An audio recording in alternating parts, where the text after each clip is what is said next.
Right, that's ready to go. Well, welcome everyone. Thank you for joining us for Future Work Scotland for our November event, the penultimate event of the year. And we're thrilled to be joining you again for what's going to be another fantastic learning experience for us all. For those of you who don't know me, I'm Sathpal Singh, because me Sath. I'm your lead host for this session. I'm joined by my co-host and co-organizer, Donald Henderson. I think many of you have been here before, so you know us, and we recognise a lot of familiar faces, so that's great. We have a very simple code of conduct here. We simply ask that you're respectful to one another. We want everyone to have a great experience and a great learning experience. So that's all we ask. Very simple, very straightforward. As I think I mentioned, just as a few of you were coming into the call, we usually do our community updates and shout outs at the end. So we'll do that in the remaining 5 minutes or so. This one's going to be quite interactive, so looking forward to you all taking the opportunity to engage and participate and learn a little bit more about your own strengths, etc. Along the way, if you do come up with any questions or things you'd like to ask of the speaker or ourselves, feel free to drop them in the chat. It's helpful if you can prefix them with a Q, then that way Donald and I can sift through and spot them alongside the usual community engagement and chat that we typically get. And also, if you want to come off mute and verbally share any queries or ask anything of Cole, you're also welcome to do so. I'm sure we'll find some good opportunities to do that. And with that, I'm thrilled to welcome Col Maggs to Future Work Scotland. Cole's done some good sessions across the community and some of our kind of agile conferences. He's a Gallup Strength Coach. I think I might have got global. Right. He's also a martial arts instructor, but I've forgotten which martial art it is. I'm sure he might remind me of that when he comes on. And of course, he's the kind of co-founder of Vortex Cambridge, which is helping organisations to navigate all these sorts of things, helping people to find their own strengths. And he's the creator of these wonderful strength cards, which you may or may not be able to see on my blurred screen. I think Donald's got a set as well. And this evening, and Cole's going to navigate us through our strengths using a new sort of virtual adaptation of these physical cards that he's created. But I'm not going to steal his thunder because there's lots to get through. So without further ado, I'm going to hand over to Cole. So Cole, over to you, good sir. Welcome to Future Work Scotland. Thank you. Thank you very much, Sath and Donald. Um, Hello everyone. Thank you for joining this session. At the start of the year, I co-launched a physical deck that Sath has just talked about to help people explore their talents and work on developing them into strengths. And then we got the CS Strengths deck licensed by Gallup and now have coaches across the world using our deck from Japan, the Philippines and China to South Africa, the US and Europe. And I know there's at least one or two coaches in here from the US already who use them, so welcome.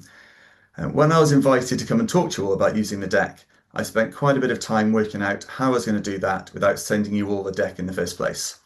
And we already had plans to create a digital version, but it was not likely to come for at least another year. And then at the start of October, I met a guy from Scotland called Chris who offered to help me out by creating a digital version for us to use today. So you'll be the first group to use this properly. And Chris, if you can give a wave. So Chris is the creator of Card Lab that we'll be using today with our CS Strengths deck. So before we get started, I'll give you a quick introduction to the Gallup Clifton Strengths framework for anyone who doesn't know anything about it. It's likely that some of you will know stuff about it already, about Clifton Strengths. Some of you might have even done the assessment, and some will have no idea what I'm talking about. And for today, that doesn't matter. Clifton Strengths is built on one core idea. We all have natural patterns of thought, feeling, and behaviour that show up consistently through our lives. These patterns are our talents, the things that come naturally and the things that we often do without even realising it. When we develop these talents, we aim them with intention, then they become strengths. There are 34 Clifton Strengths talent themes describing different ways we naturally think, relate to each other, influence people, and get things done. And we all have all 34 themes, with each person having them in a different combination, stronger and weaker themes, but we all have all 34. And the chance of someone having the same top 5 themes as you in the same order is about 1 in 33 million. So you're all pretty unique. And then if you think about the order of all 34, the chance of somebody having all 34 in the same order is probably not going to happen. It's very, very unlikely. I was asking ChatGPT to give me some ways of describing it, and they said it's roughly half as many atoms in the universe. That's kind of your one in that sort of number. So that's where it goes. Um, so today isn't about learning all about the themes or Gallup or analyzing each other or taking an assessment.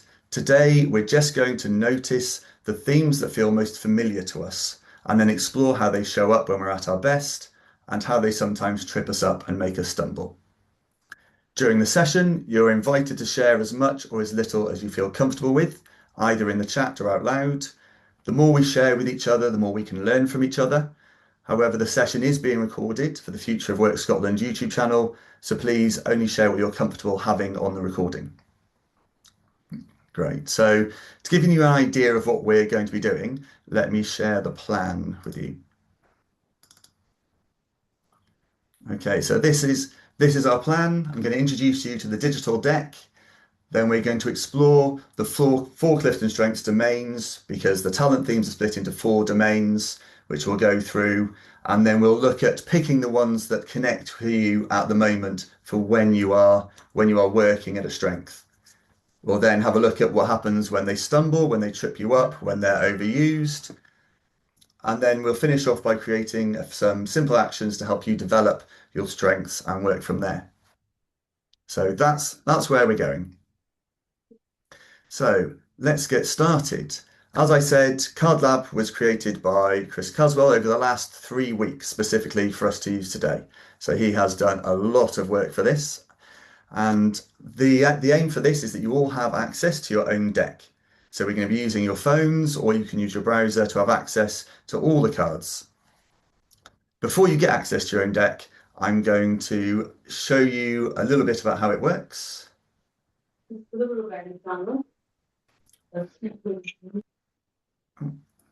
Was that a question from someone? No, it's okay. I think somebody was accidentally unmuted, so All it's right, okay. No problems. that's cool. So on your screen, you can see the communication talent theme tile.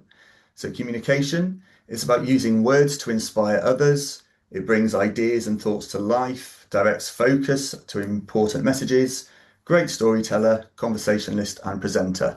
So you might not have all of these if you're strong in communication, but these are generally how communication can come out when you're strong, when you've developed it. Okay. So to start off, I just invite you to put into chat if you see this in yourself, if you have an example of where you've seen this in other people. So if you have any recognition of this, you can put it into chat or you can come off mute and tell us. I'll start you off. Communication is one that I connect to quite a lot. And for me, it's very much about thinking outside my brain. So bringing thoughts and ideas to life, my brain processing generally doesn't happen until I speak it. So for me, I communicate quite a lot verbally, and that is how my brain is processing information and coming up with ideas.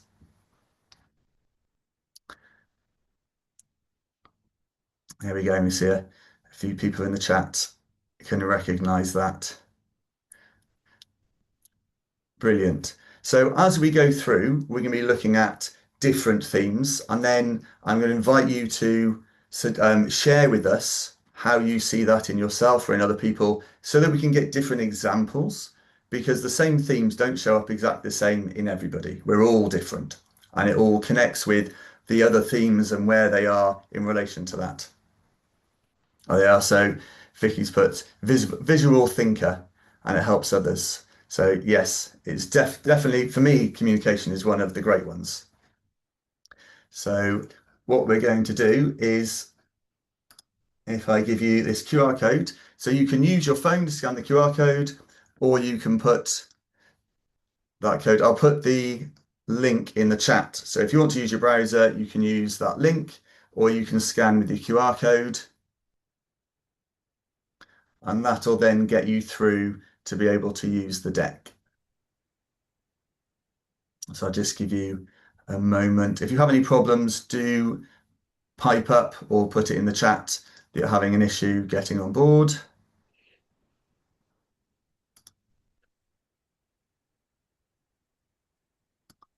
Okay, so when you're in, you should see a group of orange tiles as I'm showing on the screen share.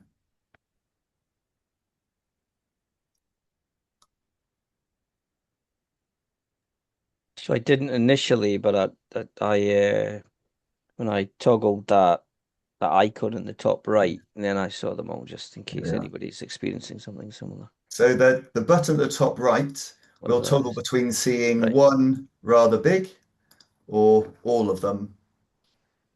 So you can see all the ones that you've got as an overview. If you toggle the button in this top right-hand corner, then you can see it. So for those of you who have slightly more experienced eyesight, that's the one you'll probably use a little bit more to read them.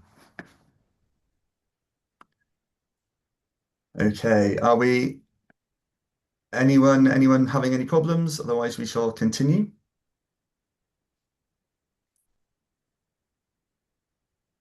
Think Okay, think think you're good. Yeah. let's go for it.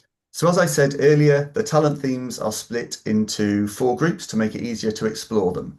The first group is what's generally known as influencing themes, which focus on helping ideas get noticed and moving people to act. So if you're looking at the overview, you can see that communication is in there because that is one of the influencing themes. And so what we're going to do is take a moment, in a minute, we'll take a moment to read through the all eight tiles. And I'd like you to think about how much you see yourself in each one. Can you recognize this talent theme shining in when you're in flow, when time seems to disappear, when you're lost in the moment without really thinking about it? And then for the ones you feel you have a strong connection with, I'm going to ask you to click the little green button up in the top right by that, which will move that tile into your selected tile. So if I click on command, it disappears out of this. And then when I click on the blue bar where it says all tiles, tap to show selected, I can see that I've already selected activator and command.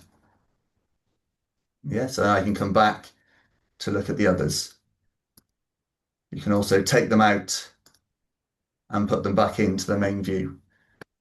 So what I'm going to do is give you 3 minutes to go through and have a read of each one.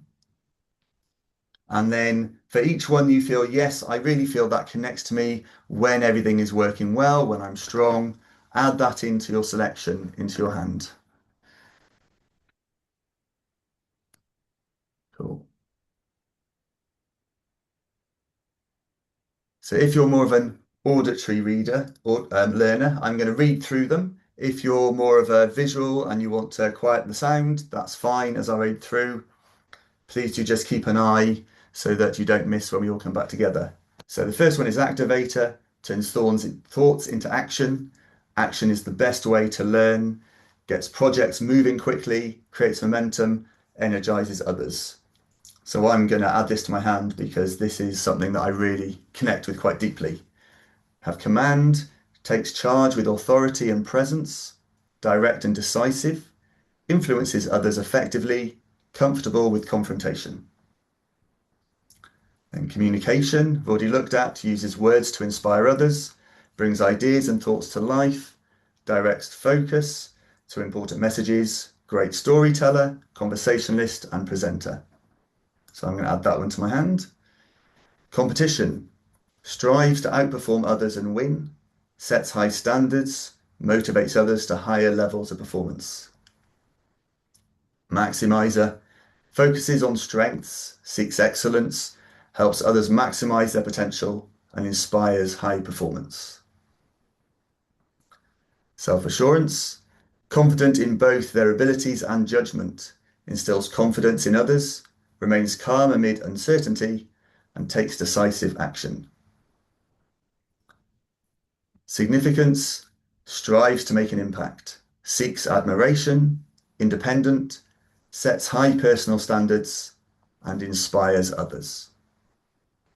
And then the final one, woo, funny name, but it stands for winning others over, drawn to meeting new people, easily connects with others, builds relationships quickly, charms and engages, thrives in social situations. So you've got a minute left. If you've already picked the ones that you feel really connect to you, just spend the last couple of seconds thinking about examples. Where do you see that show up either in yourself or in other people that you know?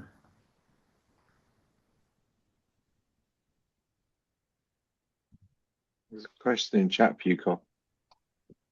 Right. Let's have a look.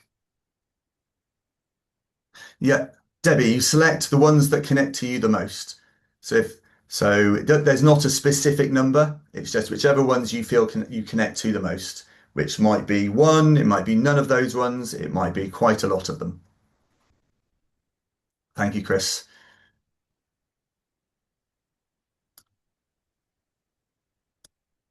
It's hard to see the chat while I'm screen sharing. So if you do have a question, I'm happy to. There we are. That's our 3 minutes. So if you have a question at any point, do just unmute and shout it out. Okay, so that is our 3 minutes. Just a quick one for you. You move on. So when you read the descriptions, certain terms resonate, but sometimes other terms don't. In Yeah. that scenario, what do you recommend? So if you feel that overall that connects to you, so for instance, with communication, I don't connect with all of it, but there's bits in there that speak really strongly to me. So each theme comes out in lots of different ways, and these are kind of the overall ways, but not everybody will be strong in all of them. Okay, got it. Good. Okay. So what I'm going to do now is, so on the screen that I'm sharing now are all the ones that as a group we've chosen. So between us, we've actually chosen all of them. But if you can see the little hearts at the top, it shows how many people have chosen each one. So we've got 9 for activator, command 6, communication 15, competition 4, maximizer 12, self-assurance 7, significance 7, and woo 6. So maximizer and communication are the two big ones. For our group, communication is not unusual for it to be up there. But let's have a look at, would anybody like to, is anybody up for sharing with us? Unmute themselves and share, or you can put into chat how can, let's start with Maximizer, how Maximizer comes out for you. So I'm going to maximize Maximizer.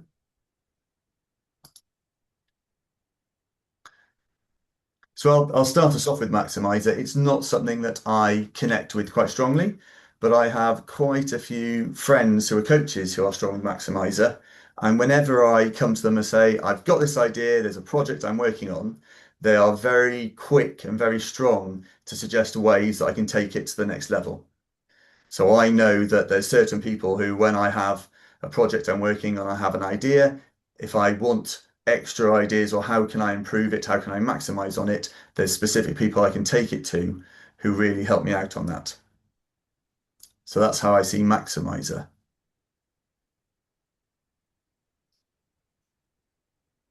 Does anyone have an example of that in their lives?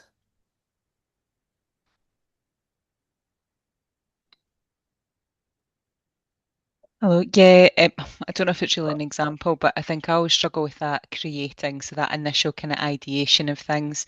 But once there's that little spark, I'm like, great, okay, so how can we drive this forward and kind of build it out? And that kind of complements the people that are great with ideas and can't take them forward. So you can kind of recognize those skills in the next step of it. And I feel like that's definitely a space where I would sit rather than that initial idea and a little bit of spark first. Yes, perfect, Vicky. That's it.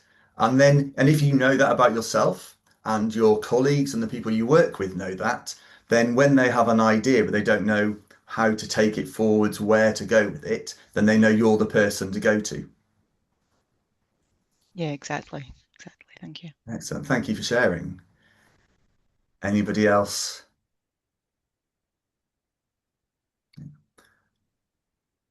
Great. Okay, so let's move to, so one of the other ones we had, so communication 15. So would anybody like to share about their communication?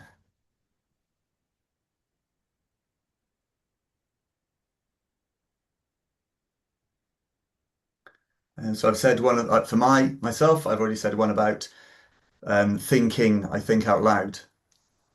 So it means that I'm quite good when we're discussing things rather than taking time to think quietly first. I can jump into discussions quite quickly. So I find that's quite a good thing when people want to discuss ideas, want to discuss things they're planning on doing.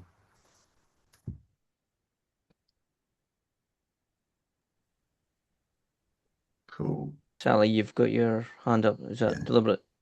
Yep.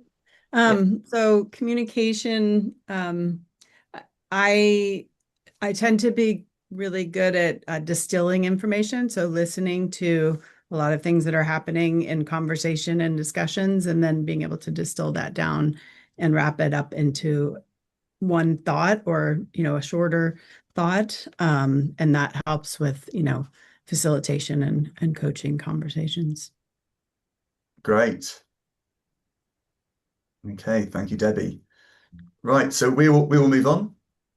So these are so these are our influencing talents, and they bring, as I said, they bring us energy, help ideas get noticed, and often move people towards action.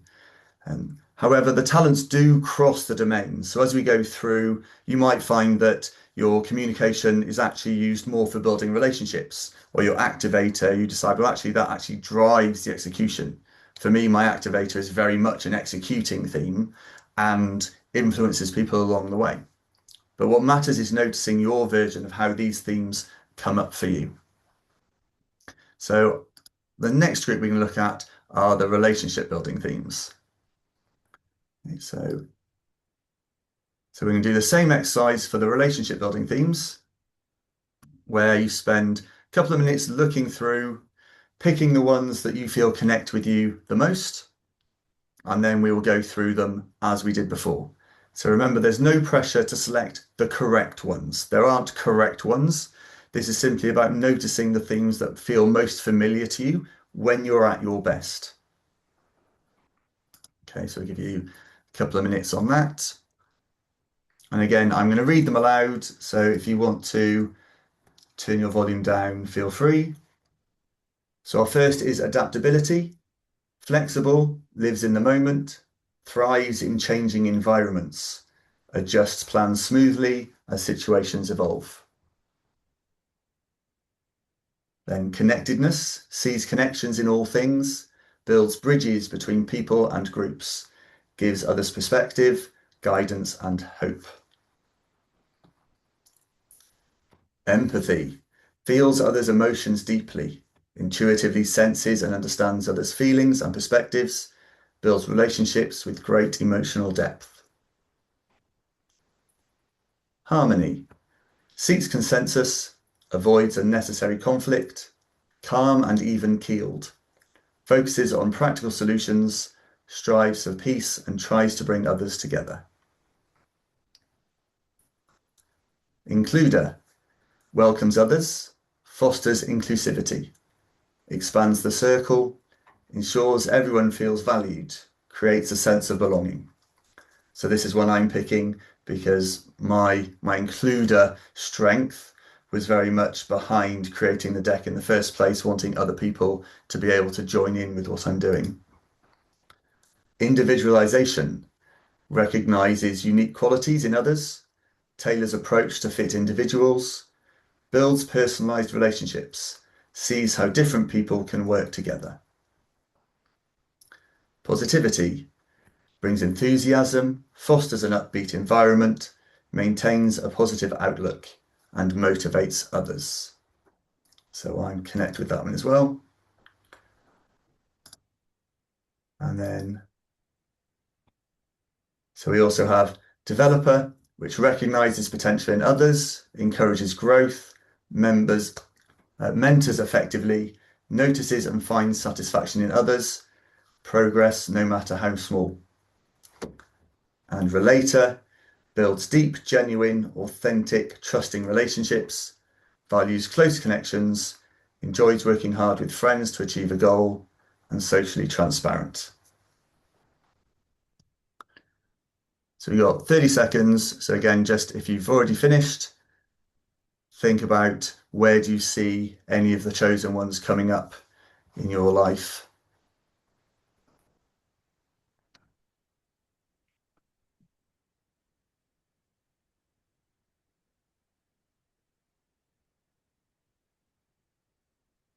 And time's up. Okay, so let's have a look at the group. So again, within the group, we have all of the themes. So the ones that have the most connectedness. So connectedness has 14. 14 of us have picked connectedness, 13 for developer, and 13 for positivity. So that's good. So let's start off with connectedness, and let's focus on that one. So connectedness sees connections in all things, builds bridges between people and groups, gives others perspective, guidance, and hope. Is there anyone who would like to share with us their insights on connectedness, either within themselves or within people they know?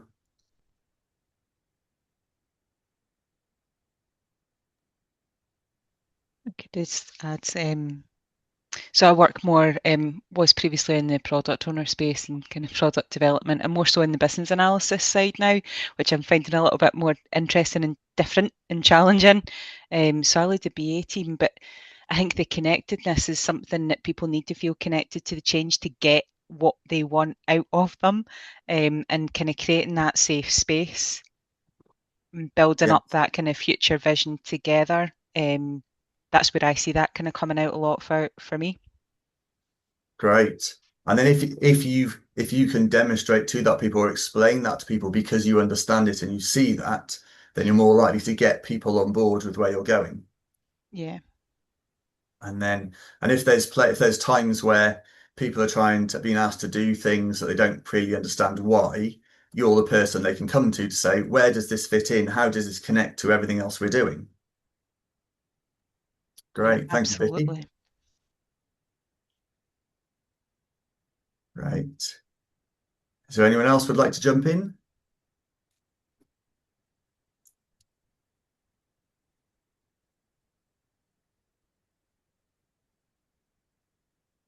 Okay, so let's go. Let's pick one of our other ones. So we'll go with developer because that is quite a high one. So recognizes potential in others, encourages growth, mentors effectively, notices and finds satisfaction in others' progress, no matter how small. So this is one of the ones I picked. And as Sath mentioned earlier, I'm also a martial arts instructor and have been teaching for about 25, almost 25 years now. And this very much comes out with me when I'm teaching and helping people grow from what they're doing, understanding how they're getting better. And that also connects to creating the decks because I want people to understand how they can get better themselves. So that's how developer comes out for me. What about anyone else?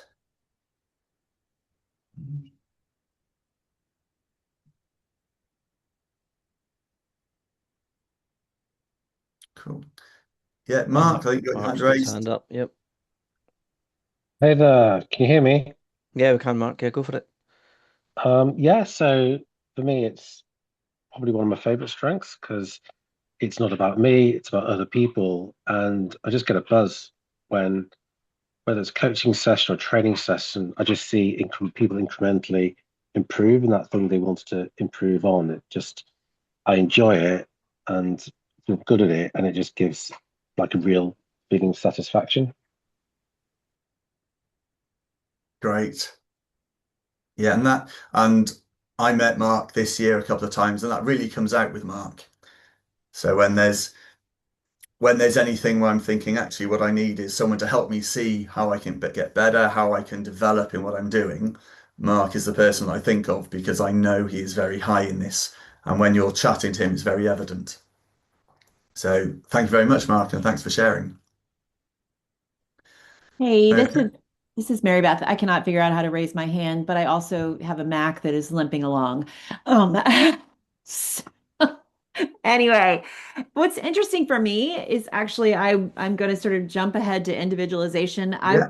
thought um, I would have described, well, the way I used to describe myself is I love making the highest and best use of the talent and resources that I have, like figuring out how to sort of plug and play. Before I got to know strengths, I would have thought maybe part of that was developer because I like to kind of see people grow. But what I figured out the more I got to know Clifton Strengths in particular was that I like to figure out the highest and best way for people to grow. So I have moved people in ways that have shocked some of my peers sometimes. I took a recruiter and made them an HR business partner.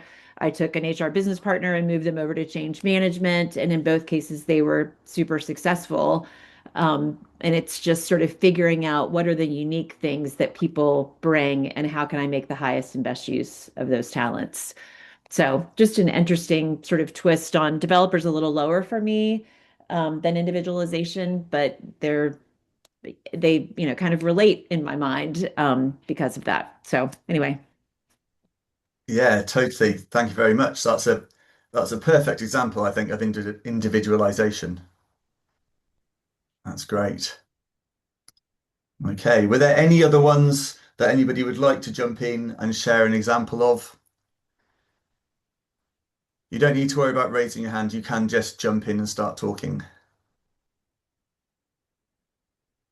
Okay, in which case we will move on. So we are halfway there. So we're going to move on to our strategic thinking now. So there we go.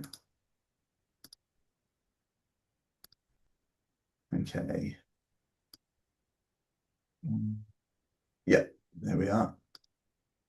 Okay, so we have our strategic thinking themes, so they should all be on your screens as well. So this third group is known as strategic thinking, and they focus on making sense of things and planning what comes next. So as before, we're going to have 3 minutes looking through them, selecting the ones that you feel connect with you the most. Again, as we were saying when Seth asked, it doesn't need to be that you see all of the description in yourself. It's just that you spot bits and you're like, yes, that is very much me. That's what you're looking for. That's where you feel, yes, that I feel seen. That is my natural patterns. That is how they come out. So that's what you're looking for.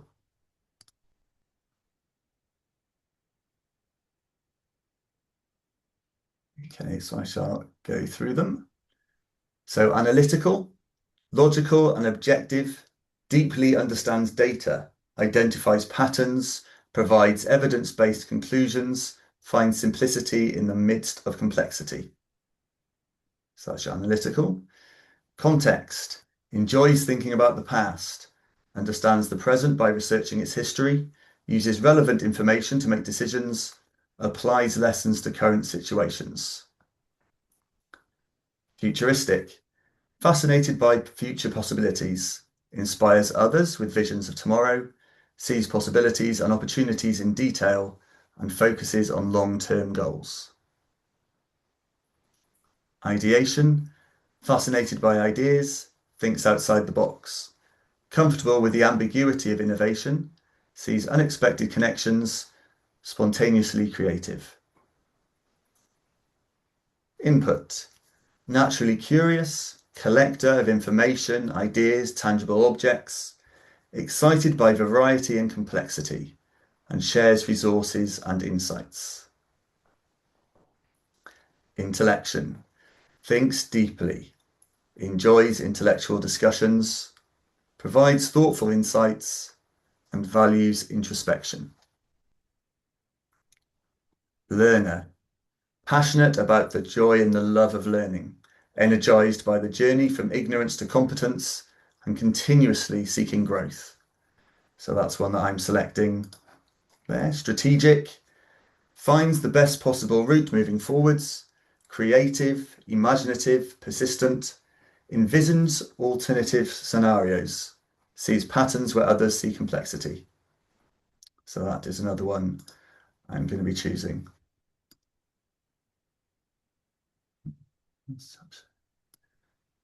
Cool. So I've got my learning strategic are the ones that I have chosen.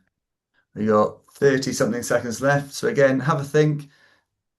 Where do you see those? Where do you see your ones showing up in your life, either in yourself or in others around you? How do they come up? How do they show up?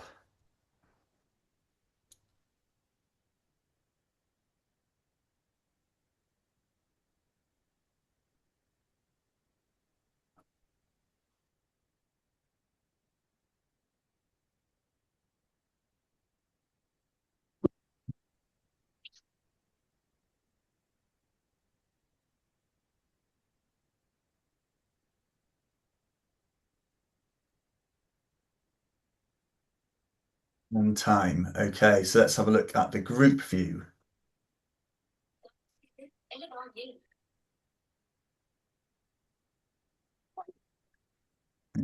Okay, so our group view. So the highest one we've got is strategic at number 11. And then ideation at 9. So not as many. So not as many people connect to the strategic themes on this one, strategic thinking themes. So is there one that people would like to share rather than me picking the one that has the most? Is there one there where people think, actually, yes, I've got an example of that. I am happy to share with everyone.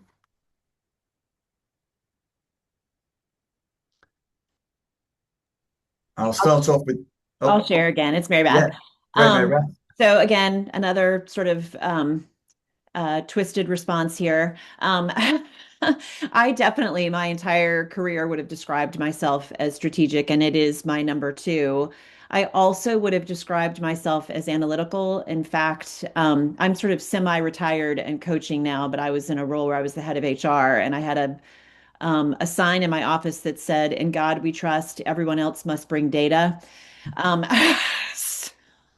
very analytical.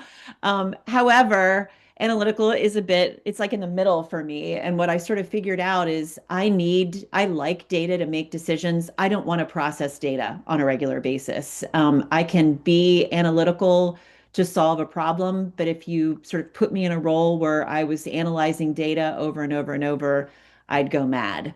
I definitely like sort of more the thinking about what is the path forward, sort of seeing a way when maybe others don't see a way. I've always been a big puzzle solver. So, I feel strategic in my very bones. So that is my share. That's great. Go on, Sally. I think you've come off mute. Get your hand up. Yeah. Yep. So Mary Beth, we would be a good pair because I'm more of the like context, ideation, input. So it's like all the things that's coming in, lots of curiosity, lots of questions, to the point of being annoying sometimes, but really wanting to get all the information and all of the context and understanding of a situation or a challenge or something like that that kind of leads to good discussion. Not always getting all the way to the answer of the strategy, but helping to feed into it and facilitate a conversation maybe, or ask a lot of questions. Great. So if you don't already know each other, then you guys can make that connection after. And at some point you can meet up, have a chat, see how you can help each other. Great. Okay. Would anybody else like to share?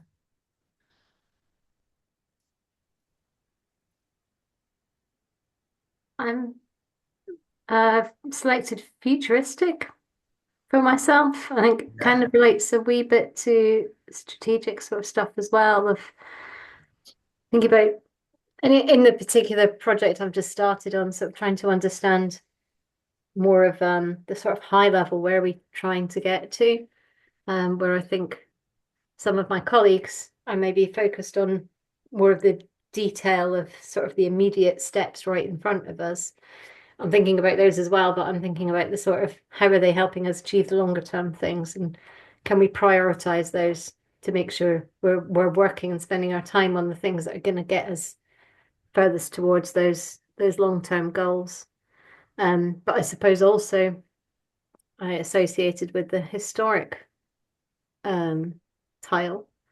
I think increasingly as I get older, maybe I'm getting more interested in history and how have we as people got where we are just now. But also in my work, I'm using it to kind of understand. They've been giving me some examples of maybe where things have gone wrong, and I can see how that's maybe influencing some of the things people are asking for now. I think the risk I've seen in a lot of places is people maybe don't sort of separate cause and effect. Maybe like the effect is that something happened, but what was the thing that caused it? And I'm trying to understand what was the thing that caused that so we can stop the cause arising again, and therefore the effect won't happen, rather than just trying to stop the effect happening, but maybe the same cause could trigger that that or a similar effect. So I'm trying to find the most effective ways by understanding the history, but not just what happened, but why it happened that way. And that's a powerful combination, because you've got the past, learning from the past, and then helping that influence your planning for the future and keeping an eye on where you're going, so that you don't kind of get distracted from too much from what happens in the past, but you also then make sure that your future decisions and where you're aiming for have got a real solid base. I'm trying to do that. I'm sure I'm not doing it brilliantly all the time, but that's the idea. Excellent. Thank you, Debbie. And hey, Cole, I think I'll probably throw in on this because I took the Clifton Strengths analysis a few years ago, and I thought I've just been digging out my old results, and I am right. My top 5 came out as learner, strategic, input, analytic, and ideation. So basically, this is me, this entire thing. So that's from a few years ago. What's interesting though at the moment is I now look at this and I see the intellection, and that one seems to be getting higher. So my role at the moment is strategy advisor. I've been moving deeper and deeper into that. And at the moment, I'm trying to look at all the frameworks between things and actually decide what exactly is strategy. So I'm wormholing myself on that one. So all good fun. Great. Cool. Thanks, Rob. Okay. Anyone else before we move on? Right. In which case, we will move on to the last one. They are all there. I think I have some selected from earlier. Yes, there we are. Okay. So we've got the final one, which are our executing themes. So these focus on turning ideas into real practical action. Final time, we're going to follow the same process as before. Have 3 minutes to work through, see which ones connect with you, which ones you feel really see you when you're operating at your best.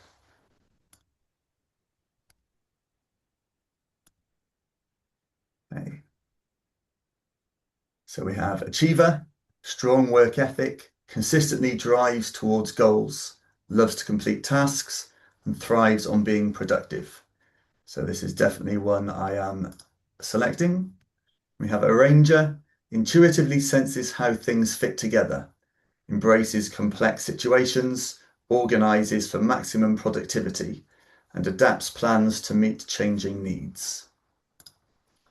Belief, strong core values which give life meaning, values responsibility, dependable and trustworthy, consistent set of priorities. Consistency, treats people the same, predictable and even-handed, strives to create a level playing field, promotes clear rules that apply equally to all.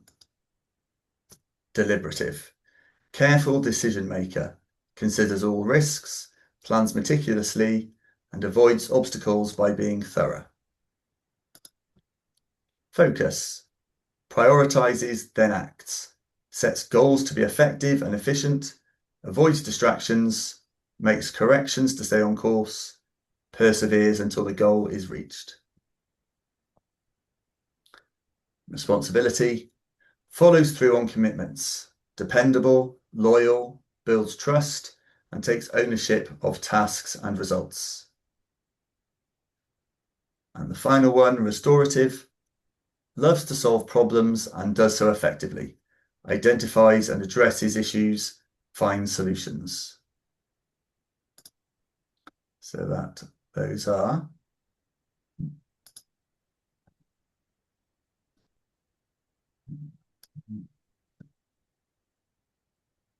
the ones I've chosen.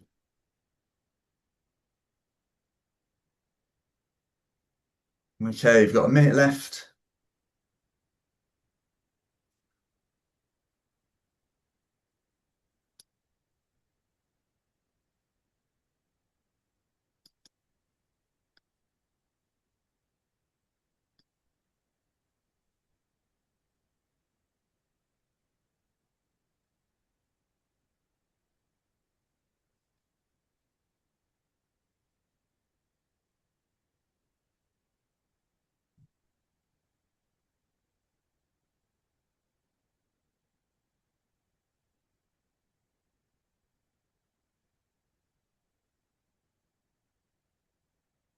Oh, yes, John, our discipline has disappeared.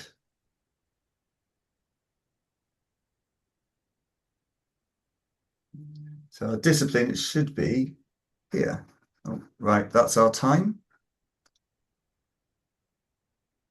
Let's have a look. So whereas our discipline has run off. Our discipline has been undisciplined and run off. Let's have a look. Let me just refresh. So John's obviously familiar with the Yeah. strengths, right? Because I was wondering what. So I think Tom was asking. See, I think Yeah. you were wondering what John meant by the question, but now I know. And I'm looking at Ah. my physical card, and I can see discipline listed. Yeah. Is it enabled in the admin? Yes, it is. It is now. Ah, right. So discipline had run off to have an undisciplined moment on its own. So we also have discipline that I've just shown. So where are we there? Discipline, highly organized, detail orientated, creates structure, maintains order, and meets deadlines with precision. Sorry about that, and thank you for spotting that there. So I'll give anyone who connects with the discipline theme a moment just to add that in, and then we'll go and have a look at everybody's.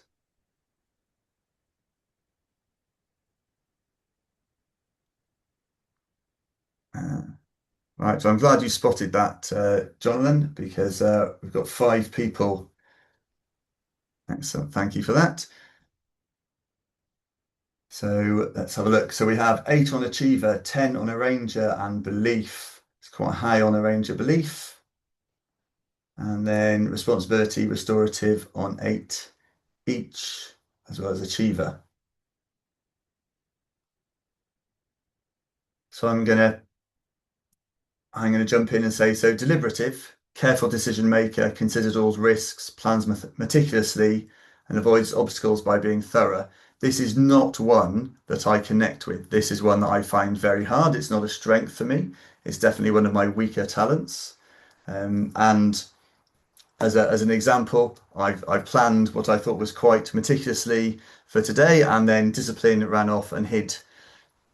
So that's where often my business partner, I do a lot of stuff with him because he is very high and deliberative, and then he spots the things that I miss very much. He spots what I've missed, and he's able to help me plan in advance to make sure ideally things like that don't happen. So for me, that's where I see someone who's very high and deliberative, which really helps me out most of the time. So would anybody like to jump in on any of the others?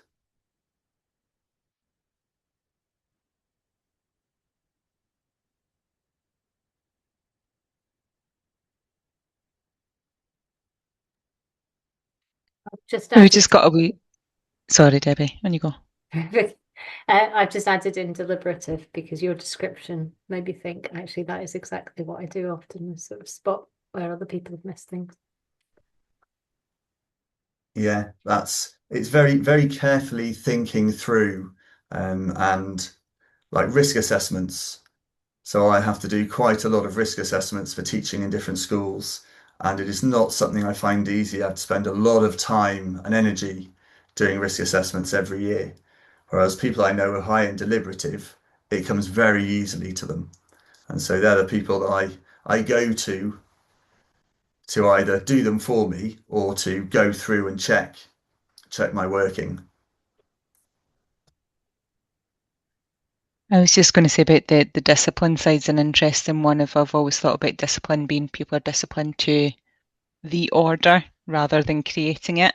And I think for me, it's definitely discipline around if I'm in control of it, if I'm in control of the organisation and the detail and the structure that I'm creating, absolutely disciplined. Following somebody else's disciplined order or routine is a bit more challenging. But yeah. So I wonder if that is that one or the other, or It's going to be a discipline and then combined with the other ones that are nearby. Because when they come out, it's not like opening a toolbox and say, I'm just going to use the hammer or I'm just going to use the screwdriver. It's going to be your discipline combined with your other themes that are strong at the moment. Sally, you've got your hand raised. So I think the first time I did Strengths Finders was 15 years ago. And a ranger came up, and I always thought it was a really interesting one because I had always been, one of my strengths was creating kind of systems for organizing things. I was in project management at the time. And I learned through like learning about Strengths Finders, it was also about rearranging. So it was like I could create them, but then I would continuously improve them and recreate them and rearrange the way that things would work to respond to feedback and to what I would observe about the way things could work better. So it was something that always really resonated with me. So thank you. Okay, so we're going to move on to the next bit. So if you go back to your hand, the ones that you've chosen so far, at the moment you'll only see your executing ones. But I'm now going to let you see all the ones you've chosen so far in this session. And I'm just going to give you a minute to see if you can narrow that down to 4 to 6.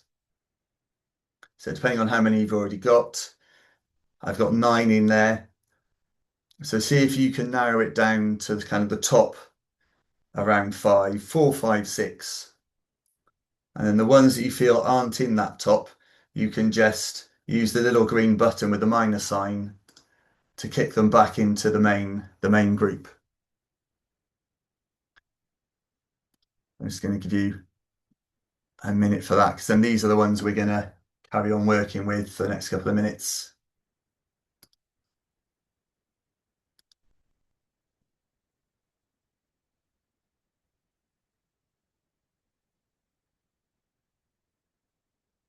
And again, there's no wrong answer. It's just the ones you feel at the moment are the ones that you connect with the most when you're working in your strengths, when things are going well, when time disappears and you don't realize that you spent so much time doing things.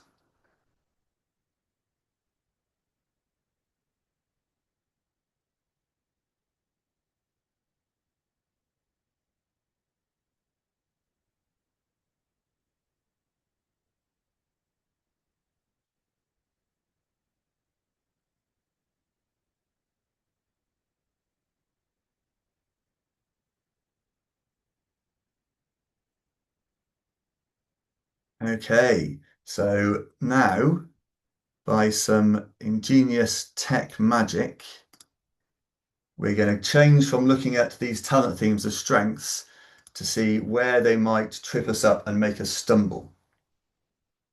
So we've now flipped the tile and we're looking at you're looking at your own top 5.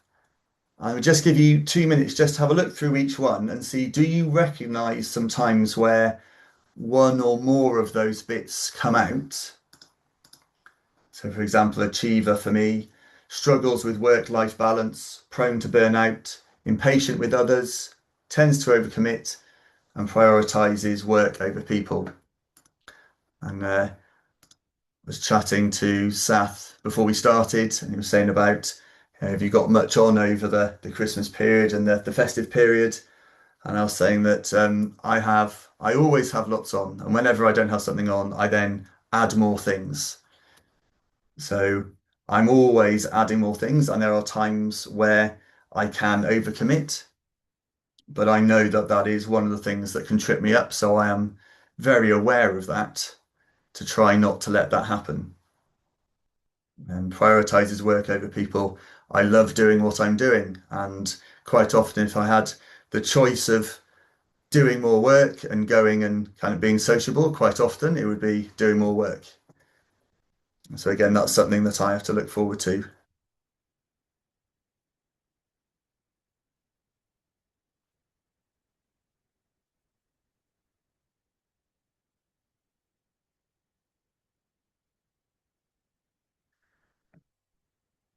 Okay, so if we go back to our live view of everybody's top 5, so we have quite a few in there. We've got a nice big selection. Would anybody like to share where one of them, any one of your choice, where one it's made you stumble in the past, or maybe you've seen that elsewhere in your team? So we've got responsibility has got 8, it's quite a high one.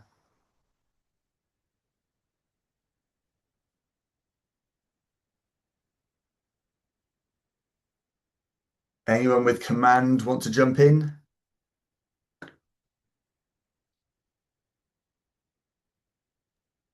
Hey, I'll jump in again. It's Mary Beth. I was Thank you, Mary. Thank you, trying, Mary Beth.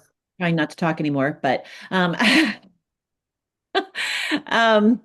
so there's an assessment called the Harrison assessment. If you haven't heard of it, it is a leadership development assessment that we ran on our executive team. And how we got our results was a coach called us.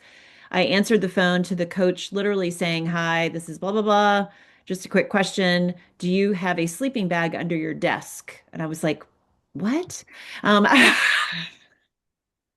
And apparently, in every possible way that I could have answered any question where I was like, do, I did. Um, so that it is both achiever and responsibility. I think it is a tragic combination of just never able to say no. And yes, I tragically will prioritize work over just about anything sometimes, which is not great.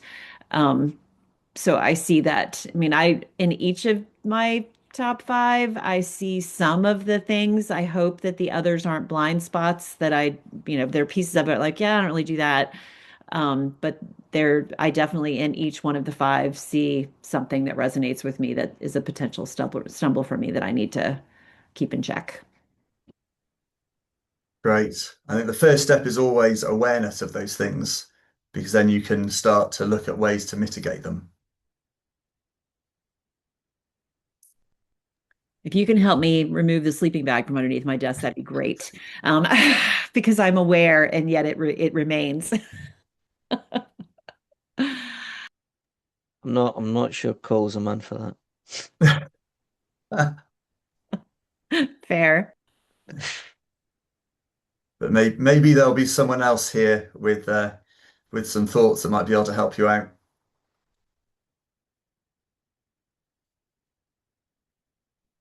Okay, so for the next bit, or the last bit we can jump to is I'd like you just to spend a couple of minutes having a look at your top 5 and seeing are there ways you can see can you plan something so that when those start to make you stumble, you can come back to using them as a strength? How can you recognize when that's happening?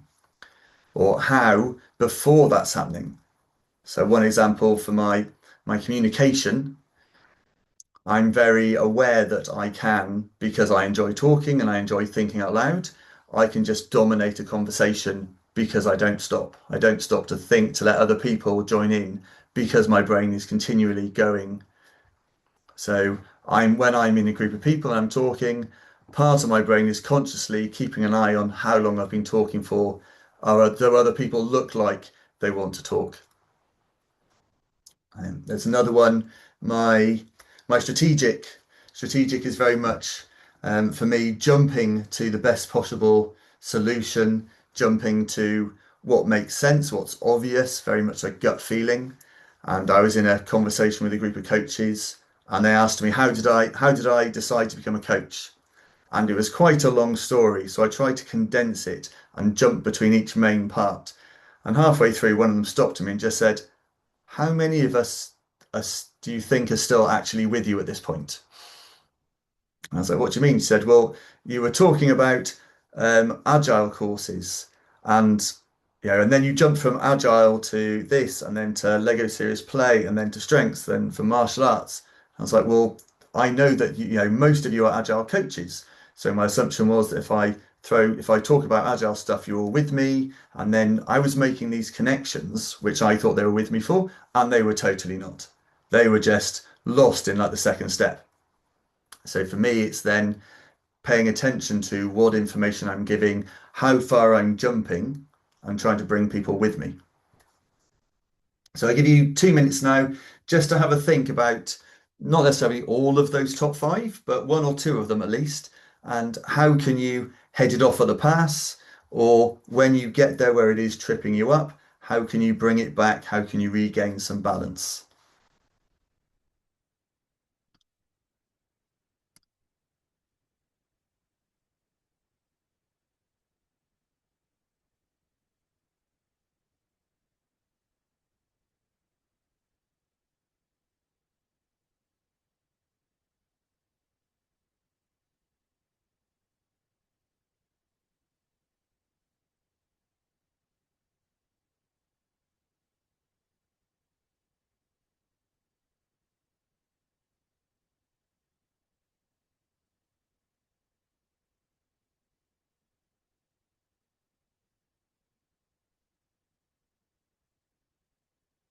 Heather, please do jump in and share if you'd like to. Hey, lovely. It's really interesting to do it in this way. Obviously, as you know, I did my strengths about 10 years ago. And it's really interesting to see when I'm doing it this way, as opposed to the full evaluation assessment style to get the answers. Yeah, I still pick up the same top 5. I still don't have any purple ones anywhere near my top 5. But it's really interesting, as I say, did it so long ago. My highest in my full thing is focus. And I realized that as someone who's also, I've got lots of sort of my influencing talents are sort of quite high. And that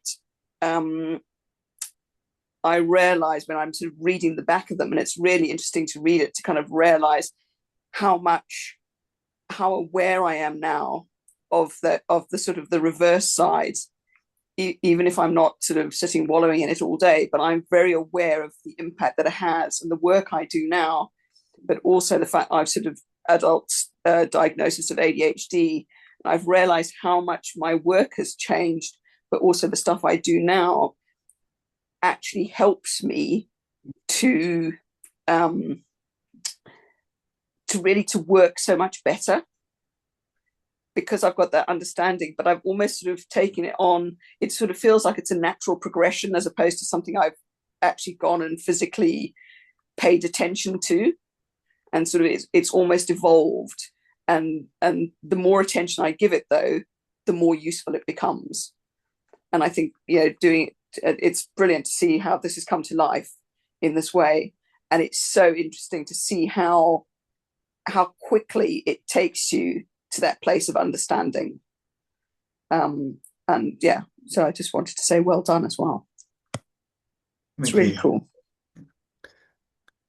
There's been some study. I was chatting to someone recently who was telling me that if you spend enough time and really think about it, the results that you will get by examining the themes yourself and trying to work out which ones connect with you when you are at a strength, when things are going well for you, are very similar. If you do the assessment, they're not exactly the same, because you have your biases, and there's things where you go, I would like to be that one, I'd like to be that one, but there is a high similarity between them, apparently. Yeah, Debbie's just made a comment there about hers being very different. Yeah, mine and Rob's were quite similar to when we did it before. Yeah, mine have come out really different. But I think it, as you were saying, that it's really useful to look at the weaknesses kind of part of it and what you can do, be aware of those things. I think equally, I don't know, it was my line manager who encouraged me to look at Clifton strengths, and it wasn't something that I would ever have picked up and thought, oh, that'll be interesting to try. I would have kind of looked at it and thought, oh, I don't think that's for me. But I did find it really helpful, some of the things that it picked out when I did it through the kind of questionnaire rather than looking directly at the tiles themselves. It picked up on some things that I thought were quite true about me. And that gave me some good pointers to think about, like valuing relationships that I have with people wouldn't have been something that I would have particularly thought about. But since I did that assessment a few years ago, I've really made an effort to maintain relationships with people, and I'm glad that I have. I think it's picked up on something that I was missing. Whereas in this activity, I think one of the things that's jumping out at me is the beliefs that I had a lot of different tiles picked. And then when you flipped it to kind of looking at the weaknesses, that was very helpful in kind of going, these are the things I'm worst at. And one of them is the beliefs. I think particularly I get a lot of satisfaction out of doing a good job.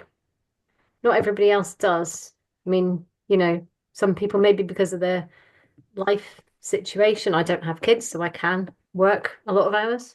I don't have caring responsibilities, so it's easy for me to do that.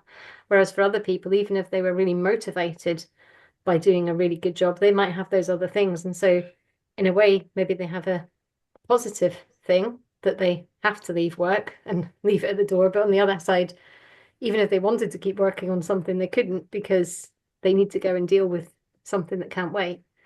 So I suppose I get sometimes frustrated with people that I think they are not doing something well enough, maybe, or not putting in so much effort. And some of the time I think it's just because they're more motivated maybe by, they're doing this job to earn some money, and then they're working to live rather than living to work kind of thing, which is maybe what I have wrong in terms of the balance. Or they just, they don't have the ability to keep working when they would perhaps like to. So I think I need to bear that in mind and maybe try and be more like those other people sometimes. There was a colleague I worked recently on a project who was very much kind of like, what is the minimum that I can do to get this thing done well? And then go home, go for a walk, go out and enjoy some nature or something. And I kind of thought that was a really interesting thing to try and learn from and change my approach. I'm not managing to do it yet, but I have it in mind. It's seeing the other ones that you have around that, because if one of them is overpowering the others, that's where they can trip into the stumble. And then maybe it's a case of dialing one down and dialing others up to give you that. Yeah, see myself as a project. Yeah. And work on myself a bit.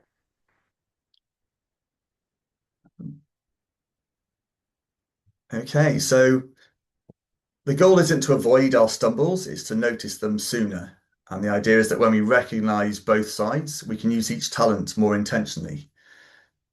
We're going to stop here for now, for today, because we want to have a bit of an opening where you can ask any questions or any other thoughts. But yeah, let's pause there. The final thing I'd add is if you're interested in learning more about the deck, the physical deck, which the guy showed at the beginning, so they're actual physical cards that you've been working through, and then you flip them over. If you're interested in finding out about more about that or chatting to me about that, you can come over to our website, strengthsplayground.com. And also for anyone who is interested in getting a deck or anything before Christmas, we're going to give a 10% discount code to everyone for you guys to use between now and the end of the year. So I'm going to put that in the chat Now you are welcome to that, but do get in contact if you have any questions or thoughts or anything. Otherwise, I'll say thank you very much and hand back over to Sath. Very cool. That was great. I found that really, really interesting to reflect on the various strengths and where they might sit. And as others said, I think over time our strengths naturally change. I think that correlates sometimes to our focus and our passions and our purpose and various other things. But I think it's nice to have a time to do a little bit of self-reflection and raising our own self-awareness. I think that's great. I find the stumbles quite interesting because when you start thinking about them, I find them oddly maybe more recognizable. Is that common? Yeah. So for anyone who hasn't done it, the Clifton Strengths Assessment is now 200 questions that they ask you, and it isn't rate something 1 to 5. It's do you prefer this or that? Which one do you prefer more? And you put your mark on the scale, and it's like, do you prefer dogs or cats? Yeah, there isn't a bad answer. It's just seeing, do you like to answer questions straight away, or do you like to go away and think about them for a while? Yeah, so that's kind of everything is on a range, and they take all 200 of those and then connect them together, use some impressive algorithms, and then come out and tell you what the science kind of indicates are the order of your 34 themes. And when I did the assessment, I looked at it and went, that's not me at all. And then I asked like lots of my friends, and they were like, no, we don't see that in you.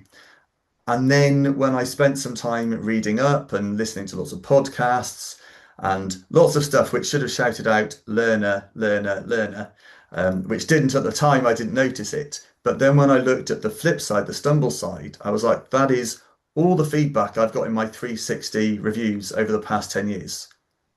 That they are the stumbles of my top 5. And instantly I could recognize it. And because I then had some information and some labels, I could then aim my focus at those to try and get better at it. Because before it was, you always do this and it's annoying, or your brain always do that. Can you not be normal like everyone else? I was like, well, I have no idea because I thought it was normal. But then understanding myself helped me be able to understand how what I do can help or hinder other people. And then learning about my work colleagues' talent themes and going, they like to actually go away and think a lot about stuff, whereas I like to talk through the answer now and then move on to something different. And understanding each other like that means you have fewer arguments, because when you go to discuss something, you know that you need to have like a 2-month gap before you discuss it from when you start, or you need to set parameters of the discussion. But for me, it was learning the stumble side, seeing the stumble side I saw myself, and then I could appreciate the strengths. Nice. No, that's really good. I think I think that really brings it to life a little bit more and makes a lot of sense. I'm sure that resonates with others on the call as well. We have about a little over 5 minutes or so to pick up any remaining thoughts, questions, anything you'd love for Cole to pick up on and maybe expand on, elaborate on. I think it's been a great session. I'm definitely going to Yes. flick through my I physical have a deck. question. I heard Bianca. Is it Bianca? Yes. Yeah, go on, carry on. Yeah, please. So I'd love to learn about how do you use this in like team settings where people have already done their strength assessments. How would you use it in these sort of settings? So before today, we've only ever had the physical cards. Yes. So before today, so you are the first large group to play with this. With the physical cards, there's lots of different ways. So with our deck, we have quite a few exercises that come with it to help you with teams and one-to-one coaching, or just use it yourself. But one way is to put out your top 5. For example, if you've done it, either you've done an exercise like we did now to kind of work out what you feel your top 5 would be, or you have your assessment. But then you can put a situation out there, under stress, when things are going wrong and we're all stressed. how do we cope? How do our themes come out? And then as a group, we can go round one at a time and say, well, when I'm stressed, my communicator and my communicator, my activator, and my strategic all come together and start just talking about all the different options we could do to get out of the problem.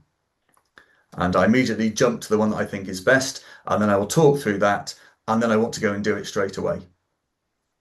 And then people might not have realized that that's how my habits, my intuition, my brain works. And then everybody else going round can talk about the same thing, how their themes come out when they're under stress, maybe even a specific work-related incident. And then you can just discuss how next time it happens, how can we work together so that we stay within our strength zone rather than our stumbles. So that's one example. Can also put all the themes out in front of you together, all your top ones together, and say, okay, here is the problem, here is the situation. As a group, how do we go and address this in a strengths way to get the best out of us as a group? So there's two little ways, but there are lots of different ways depending on what you want to get out of the exercise. There are many ways of doing it. I love the approach. Thank you. And I think I'm going to try this because I'm preparing for a session with a team that wants to rumble more. Rumbling is not so acknowledged or accepted in the group. So I think this might be a nice way to start off the conversation into this topic. Well, yeah, feel free to reach out to me and we can get together and have a chat and see if I can help you. Great. Thank you so much. It was a really cool session and it looks really cool to do it online. Yeah. Next thing is, are you planning it in other languages? Hopefully. So once we're happy with the online version, then the plan would be to be able to do it in other languages online, because that'll be a lot easier than printing out hundreds of decks in different languages. But that is, more languages is something we want to do so that more people can use it. Yeah. Cool. Thanks. Great. Really good question. Thank you, Bianca. It's a good consideration as well. Can it be used as a team setting? So yeah, thanks for that. Cool. Got a few minutes left and I'll start to wrap up. So maybe time for maybe one last burning question from anyone. Anything that we feel is still a little bit unclear or might be an interesting thing to share with the wider group. Or any other thoughts, perspectives? Don't be shy. It's Mary Beth again. I mean, I just think it's fantastic. Hey, I'm Carl knows this. I am teaching, sorry about that. I am teaching some leadership development programs for a large organization, and we have sometimes 25 to 30 learners in the room. Number one, buying 25 to 30 decks. It's a little bit pricey for just kind of where we are with this client. It was not something that we baked in from a cost perspective on the front end. And when you have a bunch of people sitting at one desk, one table, you end up with card mayhem. And then I have a 25-year-old who spends her life putting the decks back together, which she hates me a little. So I love the idea of this. It's something that they could, pull up their laptops. We have them bring their laptops anyway for some other exercises. So I just think there's a lot of potential for even in-person big groups where you don't want thousands of cards all over the table. I just think it's very powerful. I think it's great. So congratulations. Thank you.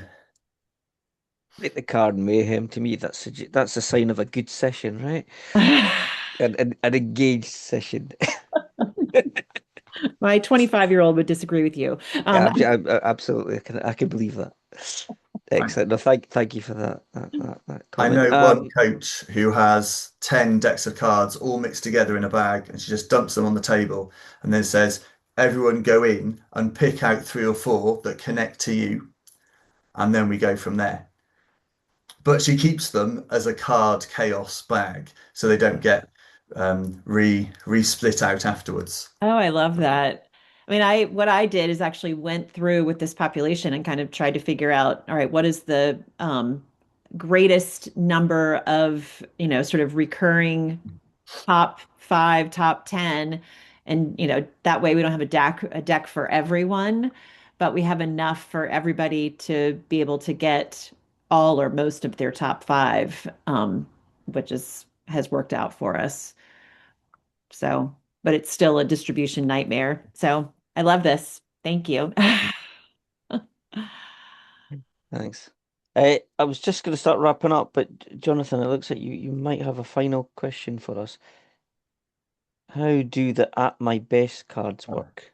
So so on the digital one, we had some prompts across the top for some of the exercises where it said what you want to do. When you have a physical deck, you actually have cards that say at my best, at my worst, under pressure, under stress, on vacation, in a team. So lots of different prompts. And then I am, I would like to be, I am seen as, so identity prompts. So you can put them together and say, right, we're all going to use these prompts. So you're sitting down. These are the prompts you're going to have. You put them on the table in front of you, and then you put your themes around them. And then you can say, for each theme, write a post-it note of how that comes out. And then one option is from there, for each of those post-it notes, write an action that you can do going forwards to help you in that situation. So that's how the prompt cards can work. And other ways is you put the prompt there and then you put everybody else's themes around them, or you put one of your themes down and put all the different prompts and say, well, as a team, how do we use these themes in all these different situations? Sath and Col, can I just come in on my question? Is that okay briefly? Very briefly, because I know it's the time. Yes, please go for it. Yeah, no. Col, what you've made is absolutely golden. Okay, people love it. One of the things that works really well is the fact that they tessellate so nicely together in physical form. How does the online one facilitate that ability to move things around and to write in, or is that a work in progress? It doesn't at the moment. That will be in Marvel's phase 2 or phase 3 at some point. Okay. So at the moment, you can choose to put, basically you can use it how we did today, but you're not able to move them around. But that is something we would like to do at some point, is so that you can move things around and put them in groups and things. Gotcha. And I just need to show you this. I 3D printed a box because the cardboard box didn't last very long in my bag. Just I will see your.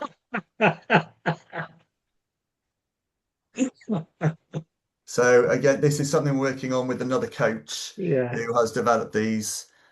So it's something we can hope to make available at some point as well for people with the love it full ones. So thank you. Excellent, Jonathan. Love those. I have lots of mangled boxes at this point. I love that.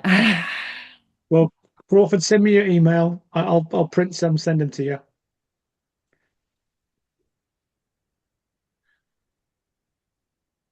Oh, Sath, you're muted. Don't often make that mistake, but thank you for that, Cole. I was just going to end with I think that was a lovely sentiment to end with, and I think I found this one in my pack, which I value. So I value the great share today that you've brought to this group. So thank you for that. Thank you for joining us. It's been a pleasure to host you. I think it was a fabulous session in which to reflect on our strengths. I did particularly enjoy the stumbles, I must admit. I think I'm going to go and reflect on those a little bit more, though some of those are recognizable to me. Thank you for your time and sharing your gift with the group. And all the great work you've all done, and also a lot of praise for Chris in helping you digitize this. So good job, sir. So just to wrap up there, so that's us for November. Thank you for joining. I think it was a fantastic session, and we appreciate you all participating and sharing your perspectives. It really brought it all to life. We are getting to the end of the year, as you all know. So some of you might have seen we're closing our year with a rather great finale for you all. If you can make it and join us, I've shared it in the chat. So our final session will actually be a collaboration with a few of our other fellow groups across the Scottish community. our friends at Lean Agile Edinburgh, our friends at Lean Agile Glasgow. There might even be one or two other groups joining us, and we'll be hosting none other than Jeff Watts, who I'm sure most of you are familiar with if you're in the Agile space. He's written a number of great books that have supported many of us over the years with our work in the Scrum Master and Product Owner, Agile coaching type roles. So his latest work around Calm Rebel leadership is out there. His book's launched. He spoke at one of the conferences, I think it was Cambridge, and we're lucky to be getting him along on the 8th of December. The only thing I would call out for those of you who are regulars with us, it will be uncharacteristically not on a Wednesday. So Jeff's availability means it's going to be on Monday in December, Monday the 8th. So don't get caught up by that. And also just to make you all aware that we will not be recording this particular session. So if you'd like to come along and hear more about Calm Rebel leadership with Jeff, do please quickly bag your spot before they all disappear.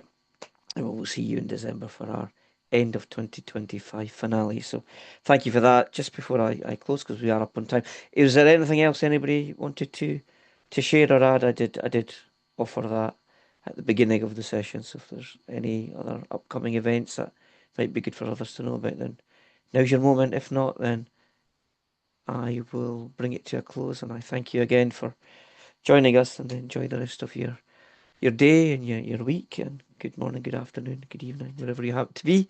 And we hope we'll see you for our finale in early December. So thanks again.